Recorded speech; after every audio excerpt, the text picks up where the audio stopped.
Hello प्यारे दर्शकों। मालदीव में राष्ट्रपति पद के लिए 30 सितंबर को हुए दूसरे राउंड की वोटिंग में भारत के विरोधी माने जाने वाले मोहम्मद मुइज़्ज़ू ने जीत हासिल कर ली है। मुइज़्ज़ू जिस पार्टी से आते हैं उसने हमेशा ही मालदीव में भारत का विरोध और चीन का समर्थन किया है। इन्होंने अपने चुनावी प्रचार में इंडिया आउट का जोर शोर से नारा दिया। आइए समझते हैं कि मालदीव और वहाँ के चुनावी सिस्टम को। मालदीव एक पर्यटक क्षेत्र के रूप में बहुत ही पॉपुलर है और पर्यटन इस देश की आय का एक प्रमुख जरिया है। मालदीव देश 1100 से अधिक छोटे द्वीपों से मिलकर बना है।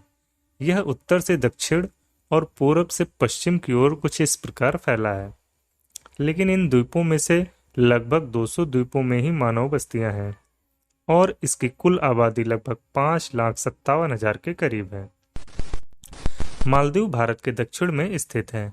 भारत की मुख्य भूमि से इसके उत्तरी हिस्से की दूरी लगभग 600 किलोमीटर की है। मालदीव का सबसे बड़ा शहर माले है और यही इसकी राजधानी भी है। माना जाता है कि मालदीव पर पहले बाशिंदे दक्षिण भारत और श्रीलंका से आए तमिल और सिंहली लोग थे।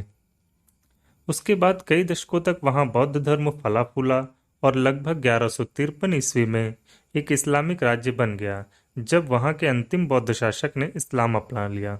12वीं शताब्दी की शुरुआत में अरब हिंद महासागर में प्रमुख समुद्री व्यापारी थे और यह इस क्षेत्र को इस्लाम में परिवर्तित करने का एक प्रमुख कारक था। वहीं 1857 से 1965 तक इस पर अंग्रेजों का शासन रहा। 1968 में यह एक स्वतंत्र गणराज्य बन गया और इब्राहिम नासिर इसके पहले राष्ट्रपति बने। मालदीव में राष्ट्रपति शासन प्रणाली है, जहां राष्ट्रपति ही राज्य और सरकार दोनों का प्रमुख होता है। राष्ट्रपति हर 5 साल में प्रत्यक्ष मतदान के माध्यम से चुना जाता है। चुनावों में जो उम्मीदवार 50% से अधिक वोट का बहुमत प्राप्त करता है उसे राष्ट्रपति चुना जाता है। यदि किसी भी उम्मीदवार को स्पष्ट बहुमत नहीं मिलता है तो चुनाव दूसरे दौर के लिए आगे बढ़ता है, जिसे 2 अग्रणी धावकों के बीच आयोजित किया जाता है। मालदीव्स की संसद को मजलिस कहा जाता है।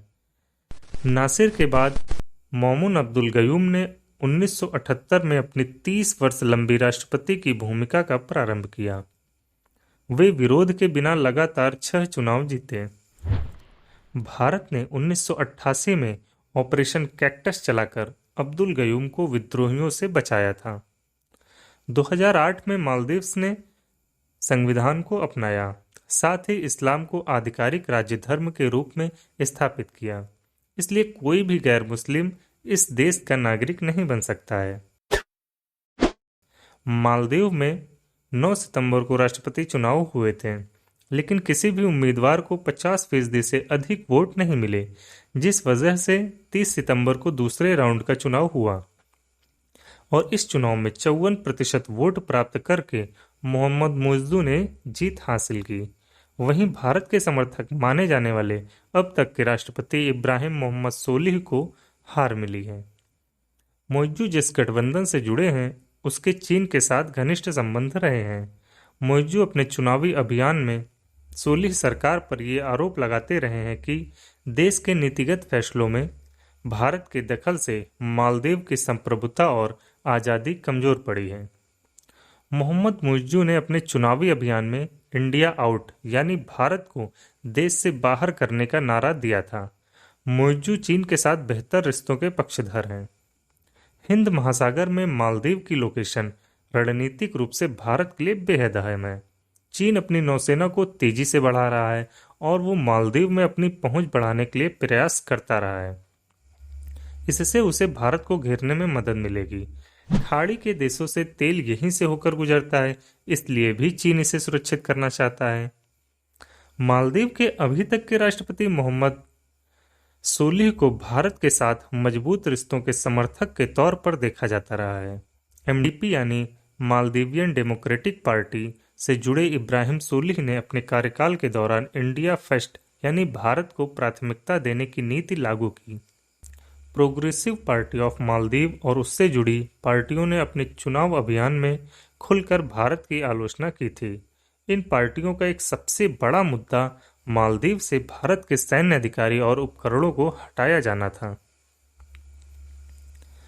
मोइजू की जीत भारत के लिए चिंता का विषय है, क्योंकि वो चीन के समर्थक रहे हैं। चीन की हमेशा से यह कोशिश रही है कि वह भारत के पड़ोसी देशों में अपना सैन्य अड्डा स्थापित करे, ताकि वह भारत को घेर सके। और यदि मालदीव सरकार ऐसी परमिशन चीन को दे देती है, तो यह वाकई में भारत के लिए चुनौतीपूर्ण समय रहेगा। चीन को अच्छी तरह से मालूम है कि एशिया में उसका यदि कोई सामना कर सकता है तो वह भारत है। चीन इससे पहले श्रीलंका, भूटान, म्यांमार और नेपाल में भी अपना सैन्य अड्डा बसाने की कोशिश कर चुका है, लेकिन भारत की रणनीति की वजह से वो ऐसा नहीं कर सका। वैसे मोइजू ने भले ही अपने चुनावी अभियान में भारत का खूब विरोध किया हो, लेकिन जमीनी स्तर पर ऐसा कर पाना उनके लिए आसान नहीं होगा, क्योंकि कोई प्रत्याशी जीतने से पहले केवल अपनी पार्टी का नेतृत्व करता है, लेकिन जीतने के बाद वह पूरे देश का नेतृत्व करता है, और तब उसकी जिम्मेदारी बहुत बढ़ जाती है। यह भी हो सकता है कि जीत के बाद मोइजू की पहली विदेश यात्रा भी भारत की ही हो। खैर, यह देखने वाली बात होगी।